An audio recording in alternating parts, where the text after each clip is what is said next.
Welcome back to Blender tutorial number 2, Learning with You. My name is Melvin Enoch Howard III, and I'm taking you on a trip through my Blender journey, right alongside me. So, as you can see, I changed my channel name to Seek Cred Productions. I thought it would be kind of cool because I had just modeled like a chair in Blender. I was playing around with like the array settings. In the last, I think it was like chapter 6 of this book. I think it was a little section on arrays, and I thought that was pretty. Actually, no, it was chapter 5. But regardless, I think it's a good new name for my channel. Thinking it's gonna be like sit down, sit down in the chair and you earn like cred with me as you learn along. But yeah, I don't know. I can't change it now because I already changed my channel name like 2 times. So whatever. Anyways, last time we finished. What did we finish last time? We finished the text chapter of this book, chapter 7. Now we're moving on to chapter 8. Now this chapter is looking pretty long, so we're gonna have to split this up into a few parts. Two or three. We'll see how it goes. But I think it'll be a lot easier to follow because we won't be, at least I believe, this is gonna be more working with tools, like in the panels over here and whatnot.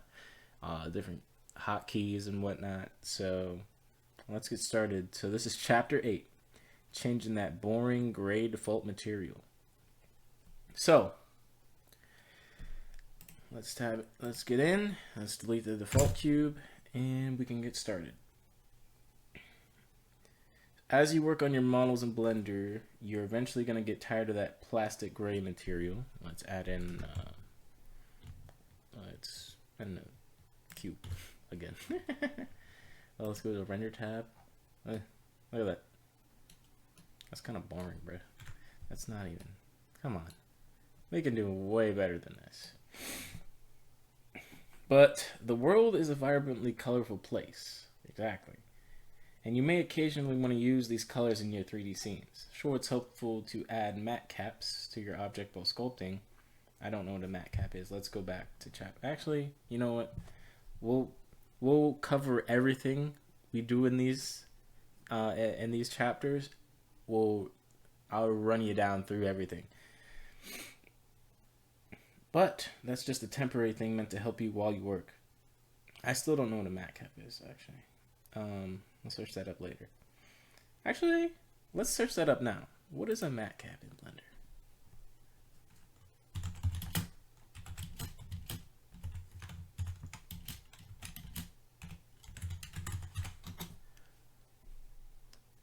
So a matte cap matte caps are images that contain lighting, color information for a program to view objects. The way it works is that each pixel in a matte cap sphere corresponds to a normal direction. The program then adjusts the value of an object to the matte cap on a per pixel based relation in the viewport. Let's see, where's the matte cap located? Look at us on Stack Exchange. This is gonna get crazy. See, you're learning with me. This is how it goes. It's gonna be a long process, but you're learning with me. So the matte cap, okay, let's go back to Blender. The matte cap is located in here. Do you see it? I don't see it. Do you guys see it? I don't think I see it. Are we in the right tab? Let's go back. You know what? This is Blender 2.8. Let's see. Shading objects in the viewport. Well, you know what? Since it's a shading thing, it'll probably be in the shading tab. Let's go here. Oh, down here. Yeah. I think this is a matte cap. Well, anyways, you know what a matcap is now, pretty much, and we'll come back to that. We'll come back. Are we in edit mode? Oh wait, in the modeling tab. Anyways, let's go back to our basic view. That's just a temporary. Okay. To add colors to your scenes and models, you use materials such as textures. Think of material as a collection of instructions that you give Blender to describe the appearance of your 3D object. What color is it? Is it see-through? Is it shiny enough to show a reflection? In some ways, Blender's way of adding materials and textures to an object is one of the most confusing parts of the program.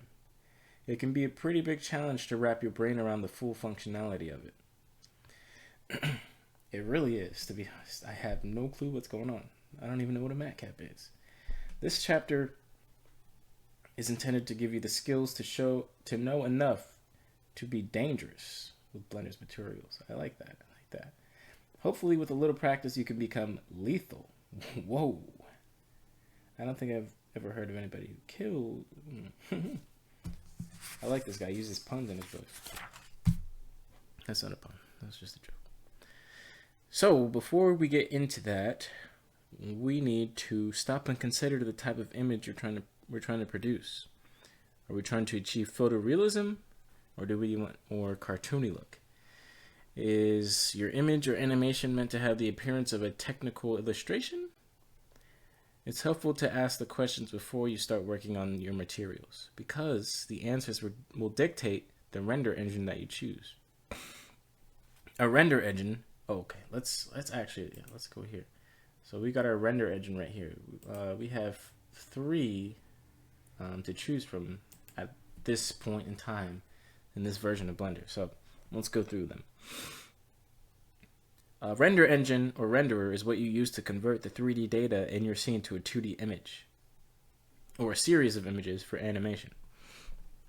As you can imagine, there's all kinds of ways to convert 3D data into an image. Each has its own strengths and weaknesses. More importantly, every render engine has a different way of going through this conversion. So, each has its own preferred way to work with materials and textures. So, it's best to know the final look you're trying to attain, and by extension, the most suitable renderer to get there before you start to seriously add materials to your object. So let's go through them right now. So Eevee is the newest render engine. If you're working in Blender, you're already using it. As you can see right here, we loaded in and it's already loaded up. Eevee is what's known as a real-time render engine and uses technology similar to those found in modern video games to get very realistic results in fractions of a second. So let's go here. You know what? Let's open. Let's delete this cube. Let's actually open one of our. Actually, sorry guys. Let's open the Canon, because we want to work with this. Don't save.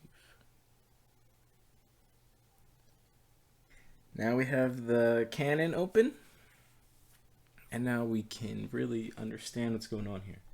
So let's go to our render engine. Oh, let's go back. Don't look at that. Don't look at that. We're not there yet. So look at this. We're in Eevee right now. Okay. So let's change this to a, because this is glass right now. As you can see, Eevee's not very good with glass unless you perform specific operations to really. I think you have to, from the videos I've watched beforehand, I believe you have to turn on something related to the light, but I'm not exactly sure. I believe is it ambient occlusion? I'm not sure, guys. I'm not sure. I'm learning with you right now. So for now, let's go to the material property settings, right? This is where we develop, well, no, not really develop, but this is where we can give materials to our objects in the scene, right? So let's change this glass cannon. You get it? To glass cannon. It's funny. No, I'm funny. Let's change it to a glossy thing, and look at that. Beautiful little cannon, right? Yeah, this is one of my. This is something I'm very proud of. Did this all myself. Thank you very much. But anyways, so the benefit of Eevee is that it's very fast while still maintaining the ability to produce real-looking images because it supports PBR, physically based rendering. Materials that model the behavior of real meat space materials. Meat space is what we call the real world, apparently. Furthermore, one of the aims of Eevee is to have materials that behave as similar to cycles, which we will discuss further on. Cycles is the more systematically demanding render engine. Excuse my stuttering. That said, don't make the mistake of thinking Eevee is just limited to realism. Eevee also supports NPR, non-photorealistic rendering, approach for cartoon-style rendering. Just about the only real drawback to Eevee is that it uses a lot of tricks to get the results it does, as opposed to using a fully accurate model of how light. So, you know, that's why we can't really get a good rendering of light coming through glass and whatnot.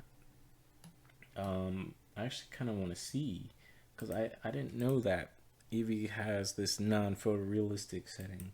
I don't know exactly where we would change it. Let's look through the settings for a second. Yeah, I'm not seeing it. But next time, if I figure out how to do it, you know what? Let's do it right now. Let's figure this out right now. How to activate NPR in Eevee. Okay, let's copy this into the search bar.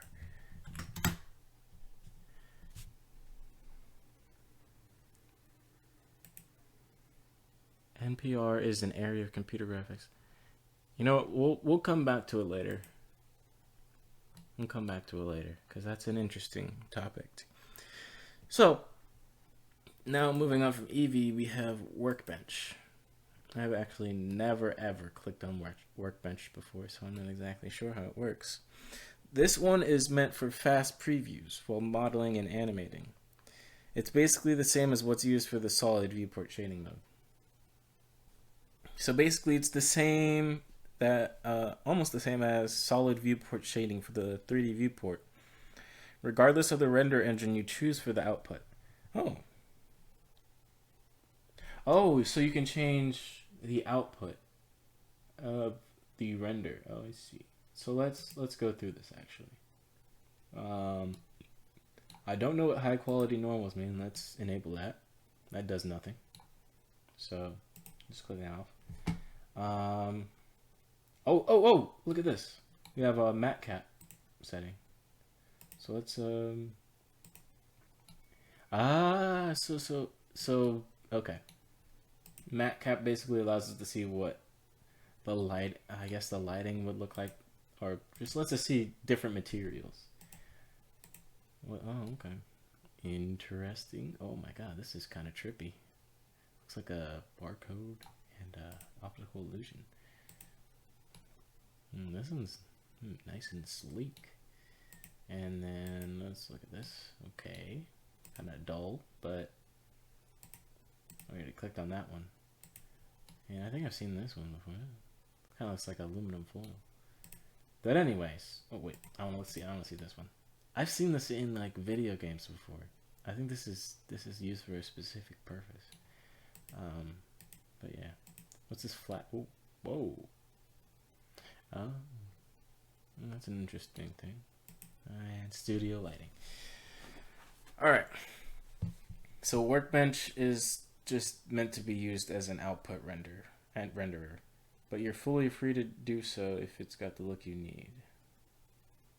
Oh, it's not meant to be used as an output renderer. It's meant to be used as a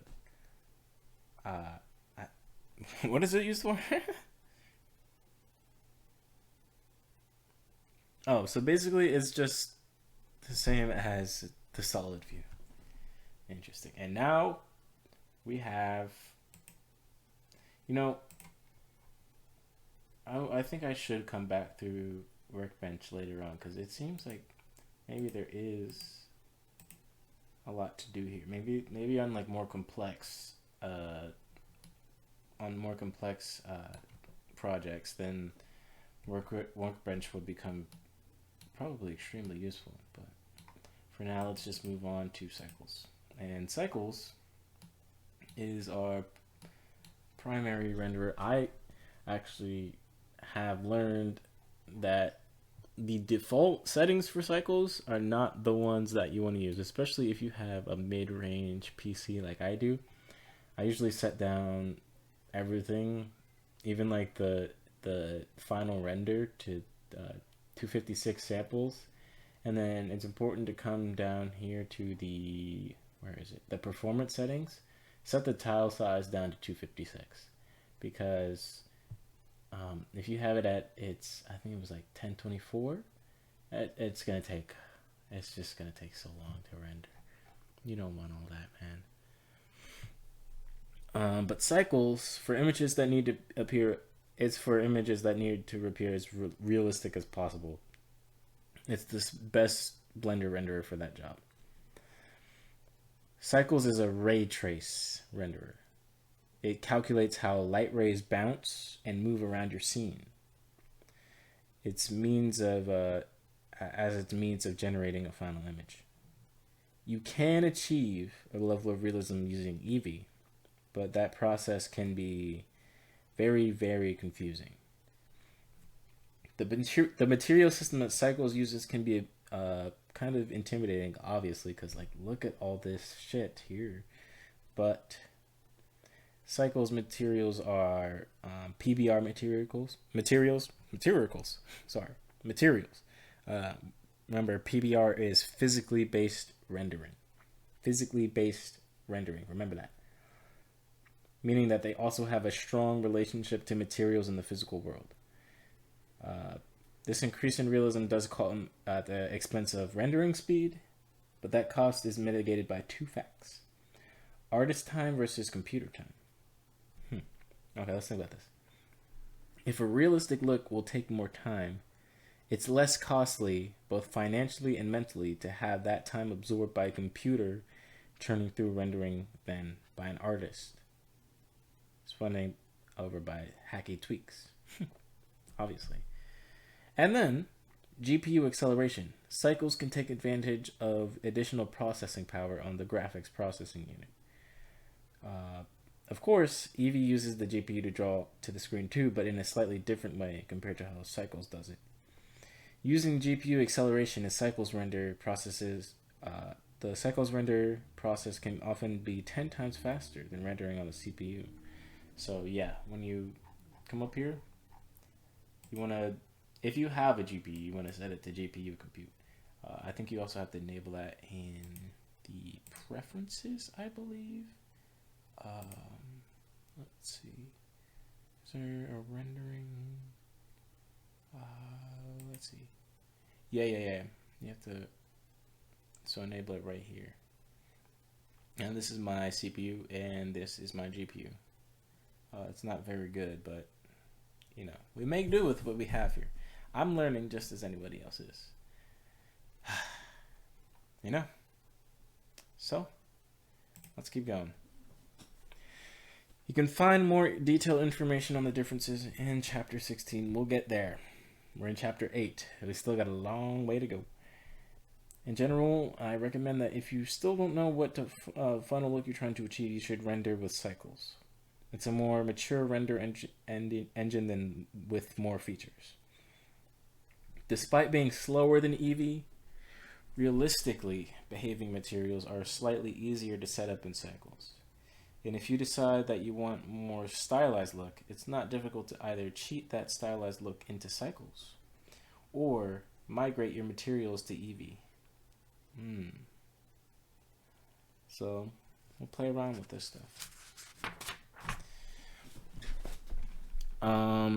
Apparently, this book has a reference Blender Internal, which I'm guessing is the render engine that Blender used originally up until, let's see, I believe it's 2.79, Blender version 2.79. So if you want to try out, I guess probably inferior render engine, then go download Blender 2.79 from Blender's website. You can still use it. All right, now let's move on. It's possible to actually take advantage of features in both render engines, but the process is a bit advanced. Okay, so let's see how we can. Let's actually try this right now. From the scene data block at the top of your Blender window, name your current scene according to its current renderer. All right, let's leave the canon for now. Let's open a new one. General. Let's save it for now. So at the scene data block, where is that? Do you guys see that? I didn't see that. What am I looking? Oh, right here. Scene, and we're gonna name it Eevee. Oh no, scene.eevee. All right, scene dot Eevee. So right now we're trying to make use of both engines in the same project. So okay, we named our scene.eevee. Make a linked copy of your current scene. Left click the plus button next to the scene data block and choose linked copy. So this is left click the, I guess it's this one.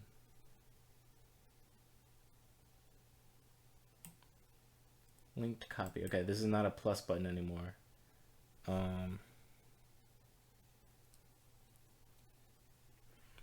So, okay. Alright, this is our new one. So let's name this one scene.cycles. Because we're trying to make use of both Cycles and Eevee. Did I just type cyclers? Okay. In your new scene, change the render engine to the other render engine. For example, Cycles, if the original scene used Eevee. So let's change it to Cycles. Let's put that on our GPU.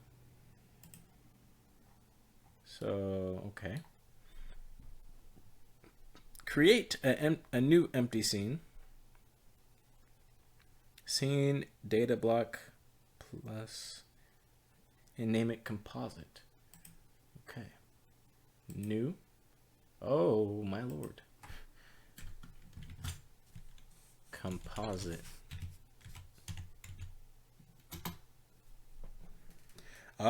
See, this is where we're getting into some compositing. I believe compositing is layering like footage over other. Let's search up the meaning of compositing in this sense right now. Compositing in 3D animation. Let's look at this. Taking the render passes from the production stage and combining them together or mixing. Yes, so basically we're meshing together layers of images. So in the composite scene, combine render layers from your Eevee scene with those from your Cycles using the compositor. This is advanced procedure. Okay. I don't know what the compositor is. Don't even ask me. It's not really telling me what the hell is I'm supposed to do here. He just says use the compositor. I don't know what the compositor is. It's not really telling me much. You guys see anything here? I don't see anything. Oh, let's try cycles. Dude, I have no clue. Don't ask me. Don't ask me. I don't even know what the hell's going on here. But I guess, so it says in chapter 18 we're going to get more on compositing. So for now, let's just leave that there. How do you combine render layers? Do you guys know how to do that? If you figure that out, type that in the comments. If you're even watching. I know like 25 people, or not even 25, 10 people. And they're not even using Blender. They're just my friends. It's worth noting that by using the linked copy method of creating a new scene, the objects in your cycle scene share the same materials as those in your Eevee scene, because technically speaking, they are the same objects. If you want to have different materials on your chosen render engine, you're going to have to work a bit more with data linking and unlinking. That's, oh boy. We're gonna get to this stuff later, okay? Okay, quick and dirty coloring. Let's make a new scene, because this didn't really teach us much about other than like scenes. So let's not save this, because I had no clue what I was doing. So the simplest way to set an object's color is from the material properties over here. See this? This little ball. If your object doesn't have material, follow these steps to add a material to your project. So, left click. Oh wait, we're already here. We already got a material on it. Principled BSDF. So, but if your object doesn't have a material, let's just start with, you press this plus button, boom, got a material.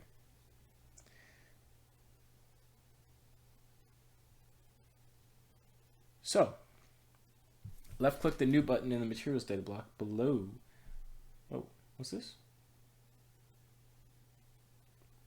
You guys see a new button? I don't see a new button.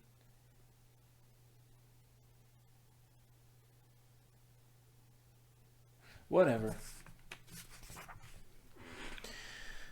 Okay. So now we're on the material tab. This whole thing right here is the material tab. I told you we were going to be working with a lot of tabs here. Not much actual object editing. Those that are, although there's an overwhelming number of settings, defining the primary color for your material object is really quite straightforward. So, with the default material that comes on an object in Blender, for that simple case, you only need to set the diffuse color for the material. Diffuse color. You all see that? He's throwing out a lot of words. A diffuse color is the color that the material reflects when light hits it. So I guess let's go into this. I think we just changed the color. Yeah, I'm pretty sure this is it, guys. So yeah, look at that. Well, I kind of like that color right there. This is my favorite color, actually. Like a little teal, but like I like my teal like just a little bit more on the green side. You know what I mean? Yeah, but it has to be bright too. That's perfect. Oh man, right there. Love that color. It's a beautiful color. So, the default color picker is a bit different from what you might find in other graphics applications. Left click anywhere in the large color wheel, choose the color you want, blah blah blah. You got it. Oh, you can scroll your mouse wheel too to change the color, I believe. Yeah. Oh, this changed the value, the brightness value. Don't like that. I think that's what it means. Yeah, brightness. Alright, picking absolute white with your mouse in this color picker is difficult. But the fastest way is to press backspace on your keyboard and scroll your mouse wheel all the way up. So let's do that. Oh my god, it's white! Let's change that back to that color. And then, alright. Another cool feature is that the color picker gives you a sampler. What's this? Color picker gives you a sampler. Let's check this. Left click the sample button below the value slider. Okay, wait. Let's check that. Sample. I don't see it. Oh, I think it's just this. This is the eyedropper, yes. And your mouse pointer changes to eyedropper. The next place you left click is sampled for color, making it your selected color. You can sample any color in Blender's interface, including the buttons and icons. Okay, let's actually try this. Oh, wow, that's crazy. Can you even get like the... That's funny. That's actually really funny. Let's try the green one.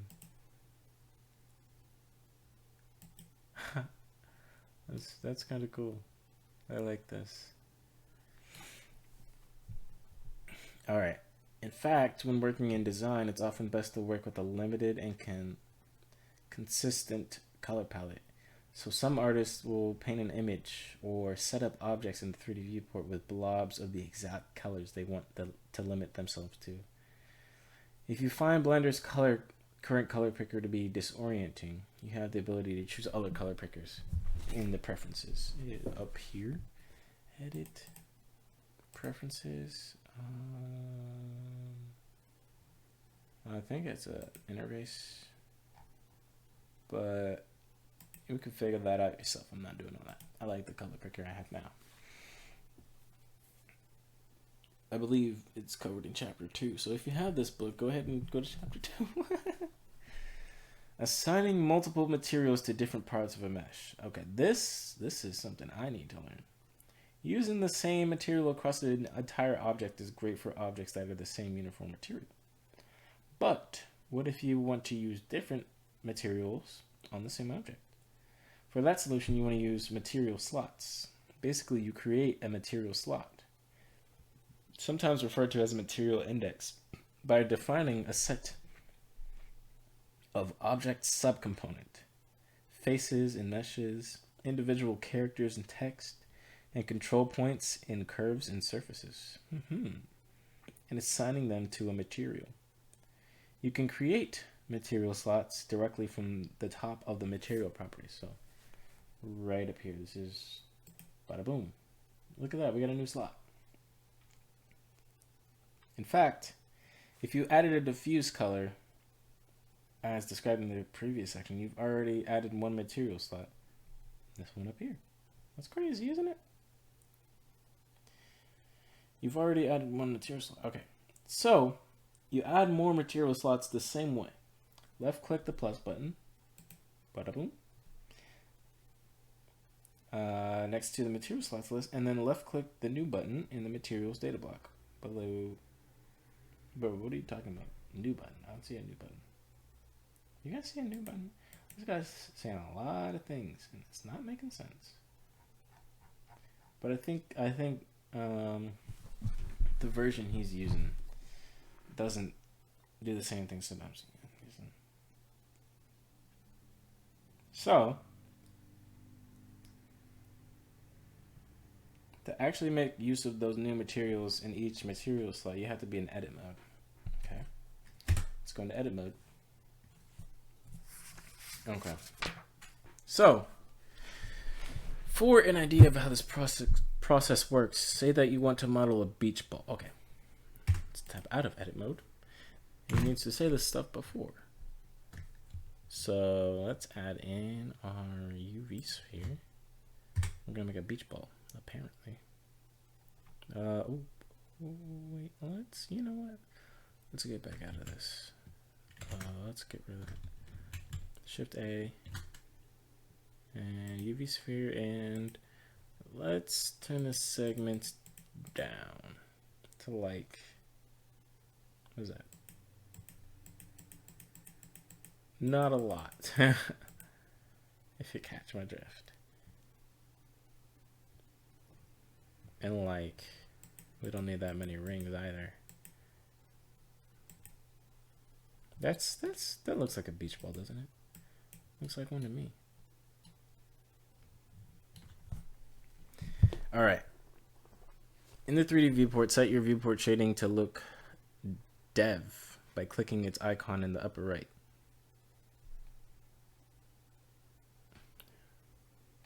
Whoa. Viewport shading. To look dev.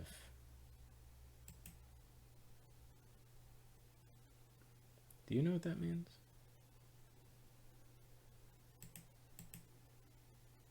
Emission.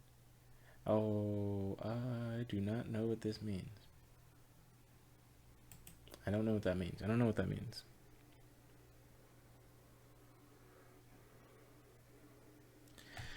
Look dev viewport shading is meant to be used for defining and refining materials on your object. It's a good habit to get when... Oh wait, we have to be in edit mode. Alright. So... I honestly do not know. Look dev. I'm not seeing this. I'm not seeing this.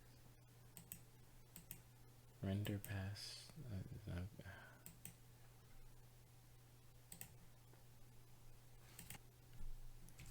How to activate look dev.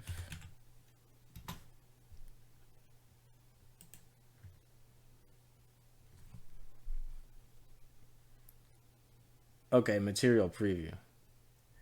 Oh my gosh. See? There's a lot. Oh my gosh.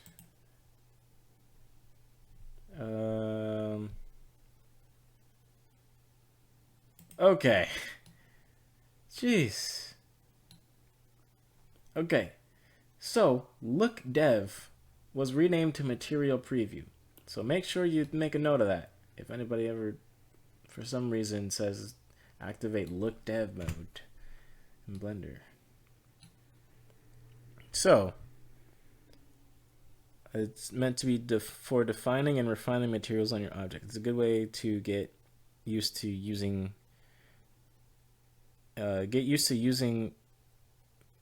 it's a good habit to get used to using for steps in this Blender. Okay.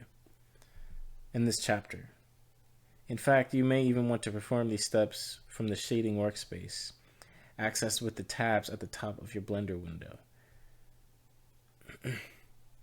So, oh wait, we can just go to shading. Yeah.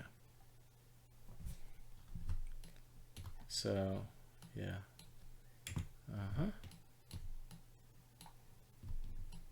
This is the shading tab. Okay. So, we added the UV sphere using the last operator panel, blah, blah, blah, blah. You already know. Let's add a subdivision surface to it. Should we do that now?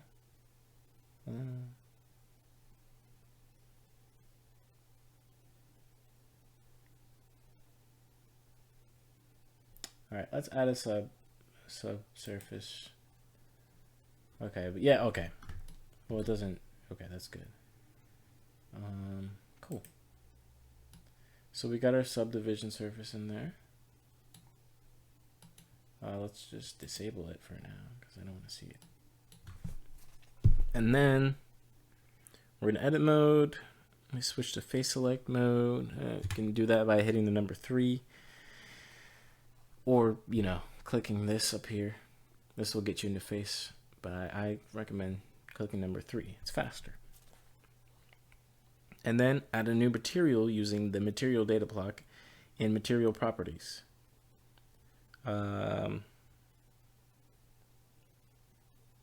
Okay. So let's go here. New material. How would you look at that? It shows up here in this. So this is our shading tab. I'm guessing this is where we go to put our materials on our object. Okay. In the data block field, rename your material to white. Okay. I think it's this one, right? White. This is our. I got caps lock on. I need to remember to take that off. Okay. Change the base color to white as described in the previous section. Okay. It is white as can be. Okay. And all faces are currently assigned to this material, right? In the 3D viewport, use face loop select to two adjacent vertical face loops. The easiest way to select a face loop is by Alt left clicking and then Shift Alt left click the neighboring edge to get the adjacent loop. Holy moly. Wait, let's go over that again. So what did he do? Okay, he Alt clicked and then he Shift Alt clicked an adjacent one.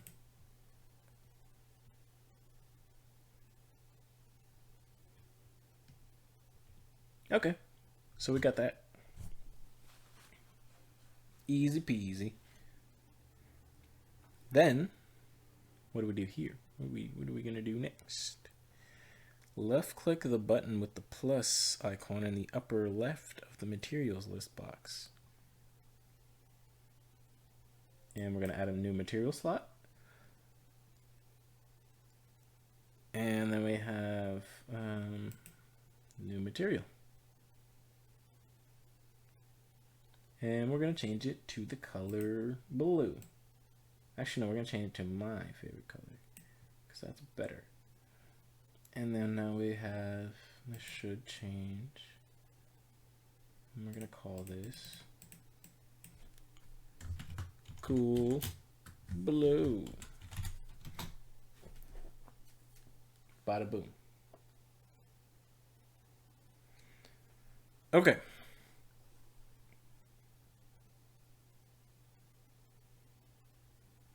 After you change the color of this swatch, you might expect the faces that you have selected to automatically change this color.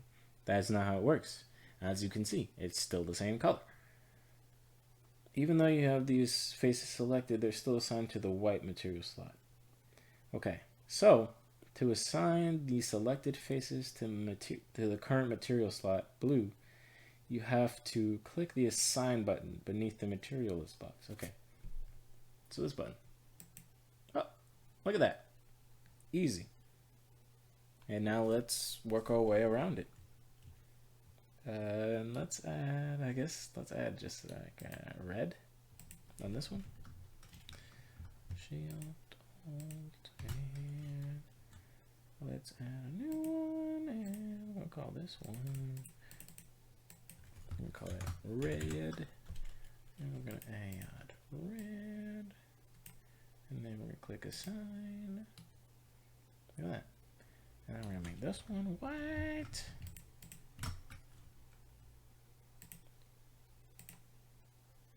And, oh wait, no, guys, okay, watch this. So, we don't actually need this one. Look at this. Look at this, watch this. This is gonna be cool. This is gonna be freaking cool. Since you already have a white material, you can just assign it to the, oh wait. Oops, don't do that. I still have this selected, so you have to deselect these ones. Oh Lord. It's selecting the horizontal loop. Anyways, so now you can click on white, and then you can click Assign, and then it's, well, you can't really notice the difference, but it's white now. And then we just make our way through the rest of it. And okay, I'm still not entirely sure how the loops, I don't know, but, and then we can just go here, select cool blue, and then you can assign it to that. And oh, unfortunately, you know what? That'll be fine. And nobody will notice. We'll just, you know what we'll do with that? We'll just split it in. No, we won't. We'll just, that'll be black. That extra side will be black.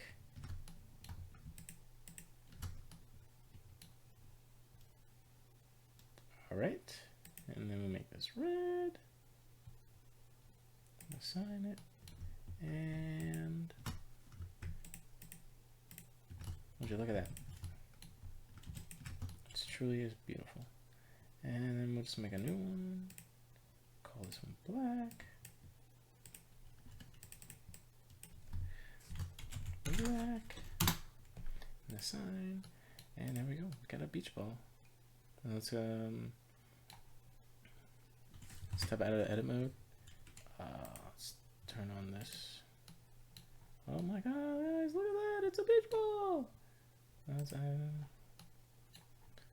some cool ass beach ball. Okay, there we go. I feel like because of the black stripe, it's more of a soccer ball now, but hey, we do what we can. And it's also not very shiny. It's because we're not in the... Okay, yeah, there we go. Look at that. That looks like a beach ball. Let's check this out in cycles. Oh my god, look at that. Crazy, ain't it? Crazy. Oh wait. Get on GPU.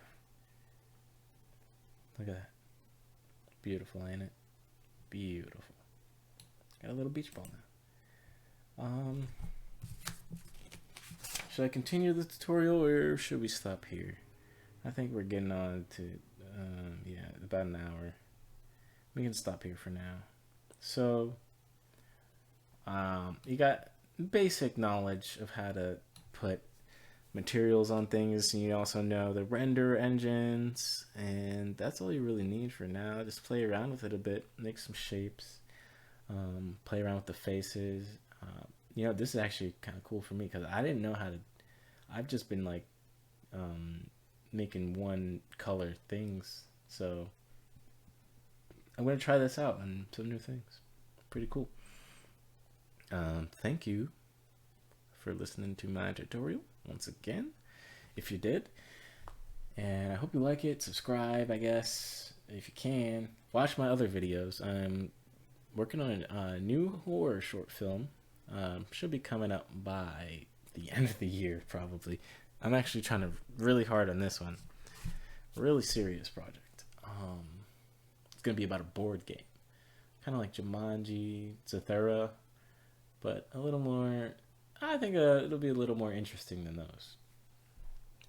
So I hope you enjoy this beach ball making tutorial as much as I did, and we'll get back on this tomorrow. Yeah, tomorrow. I'll see you tomorrow. You have a good night. Thank you very much. This has been Seek Cred Productions. I'm getting way better with that. All right, I'm out of here.